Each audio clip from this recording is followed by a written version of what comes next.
A unidade 4, né, no livro 1, ela vai falar do Estado brasileiro, tá? Como o Estado brasileiro, ele se apresenta. Eu já comentei com vocês antes, né, mas a apostila do PENAP, ela fala especificamente do Estado brasileiro. Na apostila 2, que fala sobre o ramo do direito privado, tá certo? Então, quando ele vai falar dos ramos do direito privado, ele vai falar do direito civil. Fundamentalmente, né, eu vou falar do direito civil, porque os ramos do direito privado, nós temos, por exemplo, dentro do direito privado, nós tínhamos a separação clássica, era direito civil, direito empresarial. Hoje, e o direito do consumidor e tudo mais. Hoje, nós temos ainda o direito civil e o direito empresarial. Então, na apostila 2, vocês vão ver dessa forma. Então, é só um elemento a mais, tá certo? Porque não tem na apostila 1 esses ramos do direito privado. Então, o direito civil, qual é o papel do direito civil? Por que é importante a gente ver se a nossa disciplina é instituições de direito público, privado e difuso, a gente precisa conhecer um pouquinho do direito privado e do direito civil. O direito civil, meninos, é a coisa mais simples do mundo. Por que ela é a mais simples? Porque é o cotidiano, é o que a gente vive. É locação de aluguel. Aluguel, né? Locação. Você vai alugar uma casa, você precisa conhecer do direito civil para poder fazer o contrato. Você vai vender uma casa, você vai hipotecar, tudo que você for fazer no dia a dia está relacionado ao direito civil, o sujeito, né, o indivíduo. Outra coisa que o direito civil trata, que é importantíssimo, é a questão de direito à personalidade. No caso, direito ao nome e tudo mais, isso está dentro do ramo do direito civil. O direito empresarial, antes tinha um outro nome, tá? O nome do direito empresarial era direito comercial. Por que era direito comercial? Porque o Código Comercial brasileiro, que é de 1850, ele ainda está em vigor, viu, meninos? O Código Comercial de 1850, ele ainda está em vigor e ele é complementado pelo Código Civil de 2002. Então, com o tempo se viu que não era só questões comerciais, eram questões empresariais. Porque esse código, como ele é de 1850, ele tratava basicamente de relações comerciais. E hoje nós temos indústria, nós temos muita coisa diferente do que nós tínhamos no século XIX, em 1850. Então, por isso, hoje, mesmo esse código ainda estando em vigor, nós não temos mais o direito comercial, nós temos o direito empresarial. O direito empresarial, ele tem como base esse código de 1850 e o Código Civil, ok? E aí, como eu disse para vocês, vamos voltar para o outro material e discutir um pouquinho sobre a questão do Estado brasileiro, né? Na verdade, são conceitos básicos, né, do Estado brasileiro, que é a questão da forma de Estado, forma de governo. Isso a gente já discutiu. O que a gente precisa discutir ainda? Poder legislativo, poder executivo e poder judiciário. É isso que a gente precisa discutir de forma mais aprofundada, que a gente ainda não discutiu. Normalmente, essa discussão, esses três poderes, eles precisam caminhar de forma harmônica, né? Primeiro, vamos ver qual é o papel típico e o papel atípico de cada um desses poderes. Vamos começar pelo legislativo. Qual é o poder típico do poder legislativo? O que é o poder legislativo? Vamos lembrar. No município, nós temos a Câmara dos Vereadores. No Estado, nós temos a Assembleia Legislativa. Na União, nós temos o quê? A Câmara dos Deputados e o Senado. No caso específico da Câmara dos Deputados e do Senado, é uma coisa que vocês têm que lembrar. Quem representa quem? Quem é que representa o povo? É a Câmara dos Deputados Estaduais. E quem é que representa os estados? É o Senado. Por isso, não esqueçam que o senador, ele é eleito de forma diferente dos deputados.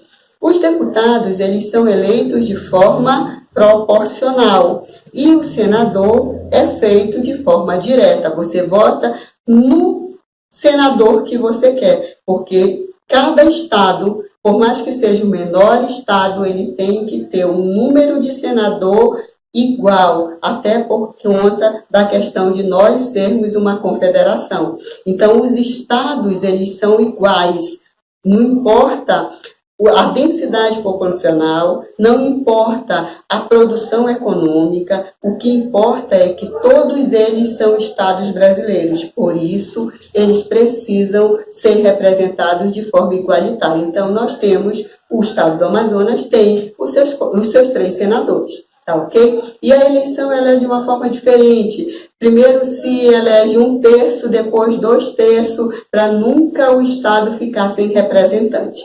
Tá, ok? Então, esse é o poder legislativo. E o poder legislativo, o papel típico dele é fazer o quê? Lei, é legislar. São eles que elaboram as leis do Estado. Eles podem elaborar leis ordinárias, lei complementar. Então, tem várias formas, mas o papel típico do Poder Legislativo é elaboração de leis, é legislar.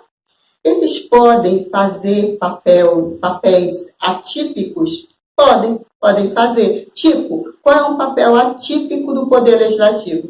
Quando o Poder Legislativo faz concurso, ele está agindo de forma atípica. Por quê? Esse não é o papel típico dele. Isso tem a ver com o executivo, que é o administrador, mas ele pode fazer isso. Então, cada poder ele tem o seu papel típico. No caso do legislativo, é legislar, elaborar leis, mas eles também podem fazer questões administrativas, que são atípicas, mas eles podem fazer. E qual é o papel do executivo? O papel do executivo, como bem se diz, é executar o que o legislativo decidiu que ele deve fazer. Olha que coisa interessante, né? Porque no Brasil a gente tem a mania de se preocupar com a eleição do presidente. A gente não se preocupa tanto quanto deveria com o legislativo. A gente precisa se preocupar mais com isso, porque o legislativo é que decide os caminhos de como o executivo vai caminhar. Ele administra, ele executa. Por isso, ele faz as questões administrativas do próprio Estado. E qual é o papel do Poder Legislativo? Do Poder Judiciário. Qual é o papel do Poder Judiciário? O papel do Poder Judiciário é, diante dele ser acionado, ele aplicar a legislação de forma adequada para atender os fins sociais de cada legislação. Então, ele não vai simplesmente aplicar a lei seca, sem analisar, sem nada. Esse é o papel do judiciário, aplicar de forma adequada, atendendo os fins sociais de cada legislação. Então, nós temos 3 poderes, cada um com um papel diferente, tá ok? E cada um tem que fiscalizar, de certa forma, o outro. Vocês sabiam que o Poder Legislativo tem o poder de fiscalizar o Poder Executivo? Tem o poder de fiscalizar os poderes, eles têm que viver de forma harmônica, pelo menos é isso que diz a Constituição, tá certo? De forma igualitária e de forma harmônica. Mas cada um tem um mecanismo de fiscalização. O legislativo pode sim fiscalizar, tanto é que todas as contas do executivo são aprovadas aonde? Na Câmara. São aprovadas e o legislativo é que diz se foi aplicado de forma adequada ou não, tá certo? Então, assim, quando a gente fala do Estado brasileiro, o Estado brasileiro, ele tem 3 poderes e cada um desses poderes tem uma função. O Poder Legislativo tem a função típica de legislar. O Poder Executivo, ele executa o que está sendo elaborado, o que foi, de certa forma, determinado. É claro que o Poder Executivo ele pode fazer alguns questionamentos, mas, em regra, é isso. Ele executa o que está sendo determinado pelo Poder Legislativo. O Poder Judiciário, ele aplica a legislação que foi elaborada onde? No Poder Legislativo. Então, assim, se nós fôssemos falar de importância, né, é claro que, de acordo com a Constituição, todos os poderes têm as suas funções e eles devem caminhar de forma harmônica. Não pode haver um conflito entre esses três poderes, não pode haver uma guerra entre eles, senão o Estado não vai funcionar, tá certo? Então, é basicamente isso, o Estado brasileiro. Se a gente fosse discutir de forma mais filosófica, né, a gente vai ver que essa discussão da divisão do Estado em três poderes, ele está lá atrás, está lá com Montesquieu, né, que historicamente ele faz essa distribuição. Se a gente for pegar para os gregos, ainda volta um pouquinho mais, mas esse não é o objetivo. O objetivo para você, aqui nesse momento, é mostrar para vocês qual o papel desses três poderes dentro do Estado brasileiro, dentro do Estado democrático de direito. O papel deles é legislativo, elaborar de forma adequada para atender os fins sociais à lei. O executivo deve executar o que foi determinado, de certa forma, pelo legislativo. E o judiciário aplica a lei, tá certo? Não esqueçam que não é uma aplicação seca, direta. Tanto é que hoje se diz que o judiciário, ele pratica ativismo judicial. O que é isso? Vou pegar 2 exemplos só para vocês entenderem o que seria esse ativismo judicial. Seria o Poder Judiciário interferindo no Legislativo. Tipo, o Supremo Tribunal, na verdade o STJ, né?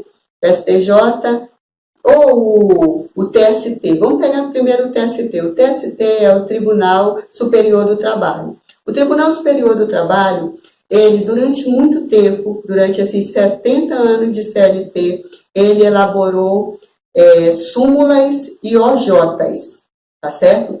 Essas súmulas e OJs orientavam os juízes como eles deveriam julgar dentro da Justiça do Trabalho.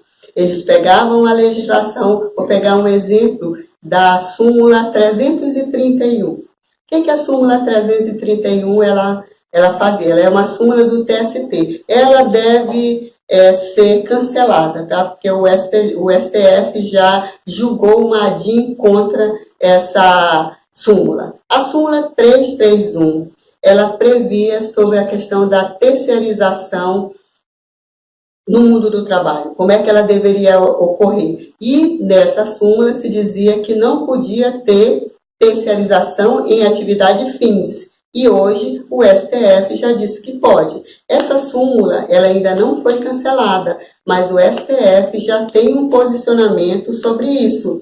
Olha só que coisa interessante. A lei de terceirização ela foi feita em 2017 e essa súmula ela já é aplicada há muitos anos dentro da Justiça do Trabalho. Então, o que foi que aconteceu? O judiciário, de certa forma, criou jurisprudência, criou súmulas e OJs para julgar determinados casos onde a lei não era clara, onde a lei não dizia claramente como as coisas deviam acontecer. Então, olha só, o judiciário praticando uma atividade atípica, não típica, porque típico é ele executar simplesmente, aplicar a legislação. Mas quando não tem essa legislação, como é que ele pode fazer? Ele pode simplesmente dizer, eu não vou julgar esse caso porque não tem lei que baseie, que não tem lei que possa dar condições desse julgamento? Não. O tribunal precisa encontrar formas de dar uma resposta à sociedade. Então, é isso, tá certo? O judiciário também, em determinados momentos, ele tem atuações atípicas. E o ativismo judicial é uma dessas atuações atípicas. Existem outras, tá? Por exemplo, quando eles fazem concursos, quem tem a atividade administrativa como fim é só o executivo. Quando o legislativo e o judiciário praticam questões administrativas, tem a ver com o quê? Eles estão atuando de forma atípica, porque essa não é a sua função, ok? Então, essa é a nossa unidade 4.